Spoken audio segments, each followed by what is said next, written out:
Bonjour à tous, je suis le docteur Alexis Génie, je suis chirurgien dentiste praticien libéral sur Strasbourg et si je suis présent numériquement parmi vous aujourd'hui, c'est pour vous parler d'un des sujets qui me passionne. Ce sujet, j'ai eu la chance de pouvoir le développer durant ma thèse et durant mon activité, c'est la réalité augmentée. Alors mes centres d'intérêt sont assez peu variés vu qu'ils tournent presque tous autour du numérique, la réalité virtuelle, l'empreinte optique, le 4Cam, le développement, l'impression 3D et il y a encore plein d'autres choses tant qu'il y a quelque chose à apprendre. La réalité augmentée est une technologie qui commence tout doucement à se démocratiser mais où beaucoup de travail est encore à fournir pour une utilisation véritablement pertinente et ergonomique pour nous praticiens. Mais vous devez déjà vous demander, mais qu'est-ce que c'est exactement que la réalité augmentée? Alors rassurez-vous, je ne vais pas rentrer dans les détails techniques de cette technologie, on va rester très pratique et on commence tout de suite par une petite démonstration. La réalité augmentée consiste à ajouter des informations comme du texte, une image, une vidéo ou un modèle 3D sur une prise de vue réelle et ce en temps réel. Le comportement de ces informations doit être cohérent avec le support visuel. Ici, vous pouvez voir le résultat sur notre cahier de morphologie augmentée qui était un cahier distribué aux étudiants de deuxième année. Le modèle 3D suit ici ce qu'on appelle un tracker, qui est simplement une image qui est recherchée par le logiciel pour pouvoir s'orienter dans l'espace. Le même principe, cette fois-ci appliqué à un modèle un peu plus complexe et cette fois animé.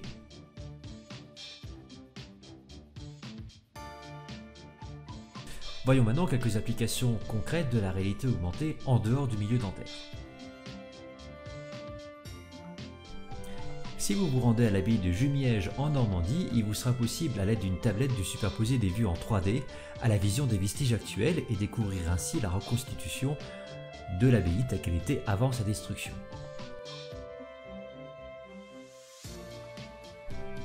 Vous avez très certainement dû entendre parler de l'IRCAD, l'Institut de recherche contre les cancers de l'appareil digestif. Situé à Strasbourg, ce sont des précurseurs dans les opérations en réalité augmentée.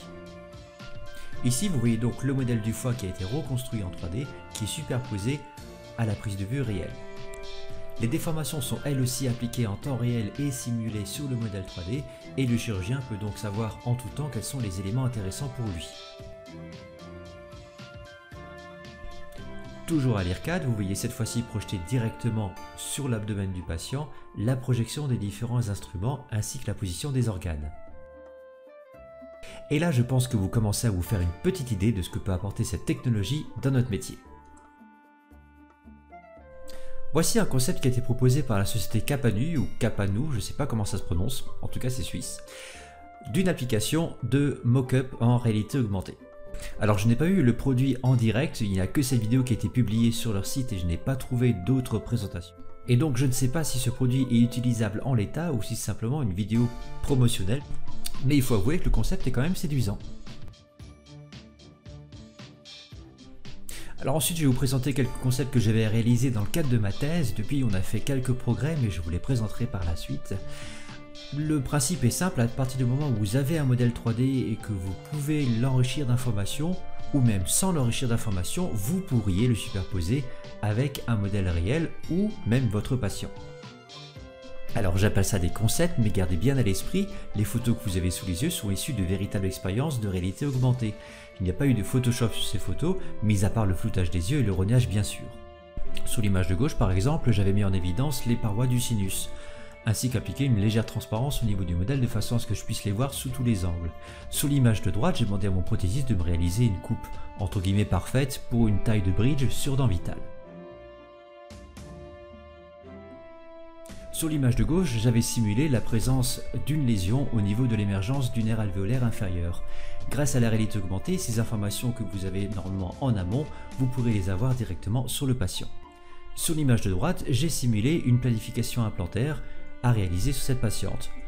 On pourrait ainsi avec cette technologie aussi avoir les informations sous les yeux et éventuellement se passer, lorsque ce n'est pas nécessaire, de guides chirurgicaux. A noter sur ce concept, l'alignement n'est pas parfait simplement parce que j'avais mal positionné le tracker à l'époque, depuis j'ai appris. Mais gardez à l'esprit que tous ces concepts ont été réalisés avec des moyens à la fois financiers et matériels assez limités. Donc imaginez avec des moyens un petit peu plus importants. Voilà, j'espère avoir piqué votre curiosité par rapport à cette technologie et je pense que vous devez vous dire mais qu'est-ce qu'on attend, mais qu'est-ce qu'il me faudrait aujourd'hui comme logiciel ou comme matériel pour faire la réalité augmentée au cabinet. Alors malheureusement pour vous, je n'ai ni matériel ni logiciel à vous vendre. Au niveau du matériel, il existe bel et bien des lunettes de réalité augmentée, par exemple les HoloLens de Microsoft, dont la version 2 a été annoncée il y a quelques semaines. Cependant, le poids de l'appareil et le champ de vision réduit ne permettent pas une utilisation au fauteuil de façon ergonomique. L'affichage cependant est pas mal du tout. Alors afficher un modèle en 3 dimensions n'est pas si compliqué que ça. La principale difficulté de cette technologie, c'est le tracking, suivre le patient de façon à ce que le modèle 3D puisse s'aligner parfaitement avec lui. Dans notre malheur, on a quand même de la chance, c'est que vu que nous travaillons sur des tissus durs qui se déforment très peu, nous pourrions imaginer fixer quelques trackers au niveau de l'arrière du crâne ou sur le front. L'autre difficulté du coup, ça va être de traquer la mandibule, avec un matériel suffisamment peu encombrant de façon à ce que nous puissions travailler de façon confortable. Au niveau logiciel, et je vous assure que je suis ça de près, il n'y a d'après moi pas de solution encore suffisamment simple et reproductible pour faire la réalité augmentée au fauteuil. Sur mon temps libre cependant, j'essaie de développer mon propre logiciel de réalité augmentée afin de tester le plus rapidement possible les nouveaux matériels qui sortent. Du coup, mon épouse me fait parfois les gros yeux quand je rentre avec les cartons plein les mains.